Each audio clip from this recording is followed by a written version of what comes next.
தமிழக பாஜகவுல நயனா நாகேந்திரனுக்கும் அண்ணாமலைக்கும் இடையிலான அந்த மோதல் அடுத்த கட்டத்துக்கு போயிருக்குது. இது பாஜக நிர்வாகிகளுக்கும் தொண்டர்களுக்கும் மிகப்பெரிய ஒரு அதிர்ச்சியை கொடுத்திருக்குது. தமிழ்நாட்டு பாஜகவுல முன்னாள் மாநில தலைவராக இருந்த அண்ணாமலைக்கும் தற்போது மாநில தலைவராக இருக்கக்கூடிய நயனா நாகேந்திரனுக்கும் இடையிலே பனிப்போர் பார்த்தீங்கன்னா கடந்த சில ஆண்டுகளா தொடர்ச்சியா நடந்துகிட்டு இருக்குது. இப்ப நயனா நாகேந்திரன் மாநில தலைவர் பொறுப்பேற்றதுக்கு பிறகு இந்த மோதல் உச்சகட்டத்தை எட்டிருக்குது. இதுக்கு முக்கியமான காரணம் அப்படின்னு பாத்தீங்கன்னா அதிமுக தான். ஏன் அப்படின்னா அதிமுக கூட்டணி வெளியில போனது அப்படிங்கிறது அண்ணாமலையினால அப்படின்னு சொல்லப்பட்டாலும் இப்ப மீண்டும் அதிமுக பாஜக கூட்டணியில வந்துட்டாங்க. ஆனா இந்த முறை என்ன பண்ணாங்க, ஓபிஎஸும் டிடிவி தினகரன் கூட்டணியிலிருந்து வெளியே போயிருக்காங்க. அந்த வெளியில போனதுக்கு இரண்டு பேரும் வெளியில போனதுக்கு முக்கியமான காரணம் அப்படின்னா நயனா நாகேந்திரன் தான். நயனா நாகேந்திரன் பேசின விஷயங்கள், அவரு நடந்துகிட்ட விஷயங்கள் காரணமா தான் ஓபிஎஸ் டிடிவி தினகரனும் கூட்டணியில இருந்து வெளியில போனாங்க அப்படிங்கிறது டெல்லி பாஜக தலைமையோட ஒரு முக்கியமான ஒரு கருத்தா இருக்குது. அதனால நயனா நாகேந்திரன் ஒரு அசைன்மெண்ட் கொடுத்திருந்தாங்க. அதாவது ஓபிஎஸும் சரி டிடிவி தினகரனும் சரி, நீங்க வெளியில போனது பாஜக கூட்டணியில இருந்து வெளியில போனதுக்கு காரணம் நீங்க பேசின பேச்சுக்கள், நீங்க நடந்து கொண்ட விஷயம் தான். அதனால நீங்க இரண்டு பேரையும் நீங்க தான் மீண்டும் கூட்டணிக்குள்ள கொண்டு வரணும் அப்படிங்கிற மாதிரி ஒரு அசைன்மெண்ட் என்ன பண்ணியிருந்தாங்கன்னா நயனா நாகேந்திரன் கொடுத்திருந்தாங்க. ஆனா அந்த அசைன்மெண்ட்டை செய்ய விடாம அண்ணாமலை முட்டுக்கட்ட போறாரு அப்படிங்கிறது நயனா நாகேந்திரன் தரப்போட தொடர்ச்சியான குற்றச்சாட்டா இருக்குது. இது தொடர்பா டெல்லி தலைமைக்கிட்டையும் நயனா நாகேந்திரன் 1க்கு 2 முறை புகார் அளிச்சிருந்தாலும் அது தொடர்பான எந்த நடவடிக்கையுமே எடுக்காம இருக்கிறாங்க.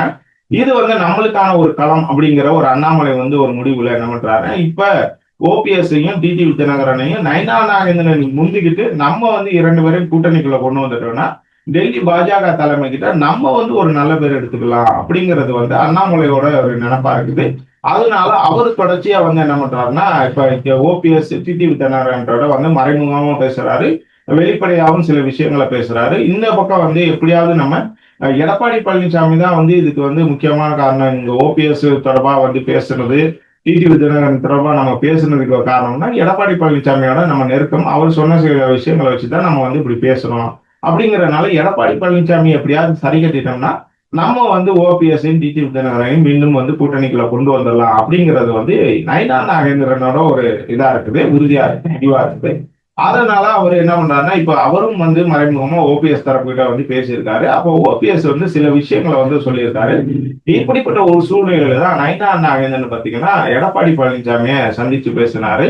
இந்த சந்திப்புக்கு பல்வேறு விவகாரங்கள், பல்வேறு காரணங்கள் சொல்லப்பட்டாலும் முக்கியமா பேசின 2 விஷயங்கள் தான். அதாவது ஓபிஎஸ் என்ன சொல்லியிருக்காருன்னா, நான் மீண்டும் கூட்டணிக்கு வர்றேன், ஆனா என்னன்னா என்னை இரட்டை இலை சின்னத்துல போட்டியிடுறதுக்கு அனுமதிக்கணும். ஏன்னா நான் தனியா கட்சி தொடங்கல, தினகரன் மாதிரி நான் தனியா கட்சி தொடங்கல அப்படிங்கறதுனால நான் சுயேட்சையை நின்றாலும் எளிதா வெற்றி பெறதுக்கு வாய்ப்பு ரொம்ப குறைவு. அதனால என்னை இரட்டை இலை சின்னத்துல போட்டியிடுறதுக்கு அனுமதிக்கணும் அப்படிங்கிற மாதிரி நயனா நாகேந்திரன் தகவலை சொல்லியிருக்காரு ஓபிஎஸ். இதையும் நம்ம ஏற்கனவே ஒரு வீடியோல சொல்லியிருந்தோம். இந்த தகவல் எடப்பாடி பழனிசாமி கிட்ட நயனா நாகேந்திரன் பேசியிருக்காரு. அது பேசுனது மட்டும் இல்லாம எடப்பாடி பழனிசாமி கிட்ட என்ன சொல்லியிருக்காருன்னா, வர்ற அக்டோபர் 16ஆம் தேதி ஸ்ரீபெல்லிபுத்தூர்ல நானும் இந்த பிரச்சார பயணத்தை தொடங்குறேன். அந்த பிரச்சார பயணத்தை தொடங்குறோமோ நீங்க பங்கேற்று நீங்களும் பேசணும் அப்படிங்கிற மாதிரி எடப்பாடி பழனிசாமி நயனா நாகேந்திரன் சொல்லியிருக்காரு. அப்ப நயனா நாகேந்திரன்ட்ட இவர் என்ன சொல்லிருக்காரு, இபிஎஸ் என்ன சொல்லிருக்காரு, சரி பார்க்கலாம், நம்ம ப்ரோக்ராம்லாம் ஏற்கனவே பிக்ஸ் ஆயிடுச்சு, அந்த டேட்ல எல்லாம் ப்ரோக்ராம் இருக்கும், எப்படி பண்ணலாம் அப்படின்னு பார்க்கலாம் அப்படின்றாரு. ஆனா நயனா நாகேந்திரன் விடாப்படியா என்ன சொல்லியிருக்காருன்னா, இல்ல நீங்க வந்தே ஆகணும்னே, நீங்க வந்தாதான் நல்லா இருக்கும் அப்படின்னு சொல்லியிருக்காரு. ஏன் அப்படின்னா எடப்பாடி பழனிசாமி வந்தாருன்னா அதுக்கு தகுந்த மாதிரி ஒரு கூட்டம் போடும் அதிமுக தரப்புல இருந்து, அது ஒரு மாச காட்டலாம். இன்னொன்னு பாத்தீங்கன்னா டெல்லியுமே போயிருக்க நயனா நாகேந்திரன் இது தொடர்பாகவும் பேச போறாரு. குறிப்பா பாத்தீங்கன்னா அந்த கூட்டத்துக்கு அமித்ஷாவையோ இல்ல இவர் ஜேபி நட்டாவையோ வர வைக்கிறதுக்கு அழைப்பு விடுப்பாரு. அப்படிங்கும் போது அவங்க வரும்போது எடப்பாடி பழனிசாமியும் அந்த கூட்டத்துல பிரச்சார பயண தொடக்க விழாவோட பங்கேற்றாருன்னா கொஞ்சம் நல்லா இருக்கும் அப்படிங்கறதுனால எடப்பாடி பழனிசாமி நயனா நாகேந்திரன் சொல்லியிருக்காரு. அப்பவும் வலியுறுத்தின பிறகும் பாத்தீங்கன்னா எடப்பாடி பழனிசாமி பார்க்கலாம் போங்க அப்படிங்கிற மாதிரி தான் சொல்லியிருக்காரு. உறுதியா நான் கலந்துக்கிறேன் அப்படிங்கிற மாதிரி சொல்லல. இதுக்கு என்ன காரணம் அப்படின்னா, ஓபிஎஸ்க்கு ஆதரவா நயனா நாகேந்திரன் இப்ப செயல்பட ஆரம்பிச்சிருக்காரு. அவரை கூட்டணிக்குள்ள கொண்டு வரதுக்கு ஆதரவாக இவர் ஓபிஎஸ்க்கு ஆதரவா இப்ப செயல்பட ஆரம்பிச்சிருக்காரு அப்படிங்கிறது எடப்பாடி பழனிசாமியோட ஒரு இதா இருக்குது. இதா இருக்கிறதுனால, ஒரு கருத்தா இருக்கிறதுனால, இப்போ வந்து அவர அவாய்ட் பண்றதுக்காண்டி இந்த மாரி விஷயத்த வந்து பட்டமடாம பேசினாரு அப்படின்னு சொல்லப்படுது. இருந்தாலும் என்ன பண்ணியிருக்காருன்னா, நயினா நாகேந்திரன் எடப்பாடி பழனிசாமிய வந்து டெல்லி தலைமை வந்து கட்டுப்படுத்திக்கிருவாங்க. அவங்கள வந்து இது பண்ணிக்கிருவாங்க. நம்ம டெல்லி தலைமையிட்ட வந்து நம்ம வந்து நல்ல பேர் எடுக்கணும்னா, அவங்க குடுத்த அசைன்மென்ட்ட வந்து பண்ணணும். அப்போ ஓபிஎஸ் சொன்ன விஷயங்கள வந்து நம்ம டெல்லி பாஜக தலைமையிட்ட கொண்டு போய் சேர்க்கணும். அப்பதான் அவங்க வந்து ஏதாவது ஒரு முடிவு எடுப்பாங்க அப்படிங்கிற மாரி விஷயத்தினால, நம்ம ஏற்கனவே இந்த டெல்லி வரணும்னு சொல்லிட்டு அமித்ஷா வந்து அழைப்பு விடுத்திருந்தாரு நயனா நாயகன். அதை தொடர்ச்சியாக இப்போ நயனா நாயகன் டெல்லி போயிருக்காரு. சோ வந்து என்னன்னா இந்த ஓபிஎஸ் தரப்பு விஷயங்களை வந்து அவர் பேசுவார் அப்படின்னு எதிர்பார்க்கப்படுது. எடப்பாடி பழனிசாமியோட நயனா நாகேந்திரனை சந்திச்ச இதே நேரத்துல பாத்தீங்கன்னா டிடிவி தினகரனை வந்து ரகசியமா அண்ணாமலை வந்து சந்திச்சிருக்காரு. அண்ணாமலை வந்து சந்திச்சது ஏன்னா ஏற்கனவே வந்து டிடிவி தினகரன் வந்து சந்திப்பாரு அப்படிங்கிற மாதிரி பேசப்பட்டுச்சு. இன்னொரு பக்கம் டிடிவி தினகரனும் ஓபிஎஸும் போயிட்டு இவர் அண்ணாமலை வந்து சந்திச்சு இந்த டெங்கு காய்ச்சல் சம்பந்தமா விசாரிச்சுட்டு அதன் பிறகு இந்த அரசியல் நிலைப்பாடுகள் அரசியல் விஷயங்கள் பத்தி பேசுவாங்க அப்படிங்கிற மாதிரி ஒரு தகவல் வந்துச்சு. அதையுமே நம்ம ஏற்கனவே சொல்லியிருந்தோம். ஆனா அதுக்கெல்லாம் மாறா இப்ப என்னன்னா திடீர்னு அண்ணாமலை வந்து நேற்று இரவு டிடிவி தினகரன் வீட்டுக்கு போயிருக்காரு.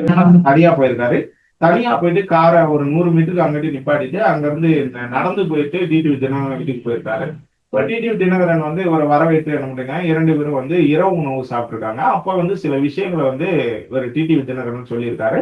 அப்ப அண்ணாமலை சொல்லிருக்காரு கண்டிப்பா நீங்க நினைக்கிறதெல்லாம் நடக்குங்க கொஞ்சம் வெயிட் பண்ணுங்க அப்படிங்கிற மாதிரி சொல்லியிருக்காரு. அப்ப டிடிவி தினகரன் ரொம்ப மறுபடியும் ஒரு முக்கியமான விஷயத்த சொல்லியிருக்காரு.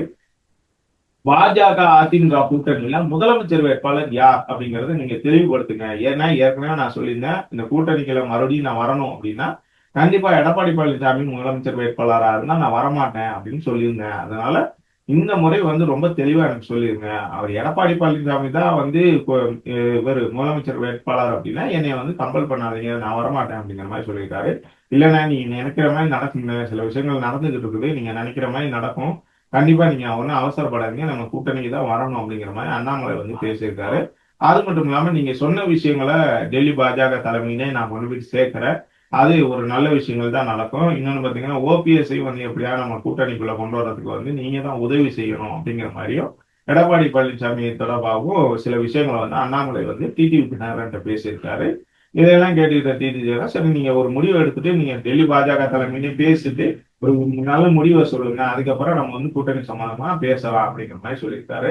இருந்தாலும் அண்ணாமலை பொறுத்தளவுக்கு நயனா நாகேந்திரனுக்கு முந்துக்கிட்டு இவங்க 2 பேரையும் எப்படியாவது கூட்டணிக்குள்ள கொண்டு வரணும் அப்படிங்கறதுனாலதான் இந்த மெனக்கடல்கள் நடந்துகிட்டு இருக்குது.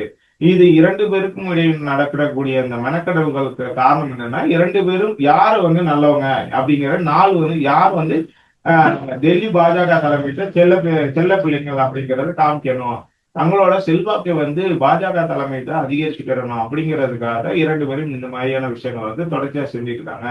அதாவது 2 பேரும் சேர்ந்து செஞ்சா சில விஷயங்களை வந்து உடனே செய்யலாம். ஆனா 2 பேரும் தனித்தனியா செய்யறதுதான் இன்னைக்கு வரைக்கும் இந்த சிக்கல் தீராததுக்கு காரணம். அதாவது டிடிவி தினகரனும் ஓபிஎஸும் மீண்டும் கூட்டணிக்குள்ள கொண்டு வராதது இன்னொன்று வந்து எடப்பாடி பழனிசாமி வந்து ஒரு சமாதானம் இல்லாத ஒரு மனநிலையில இருக்கிறதுக்கெல்லாம் காரணம் என்ன 2 பேரும் தனித்தனியா செயல்படுறதுதான்.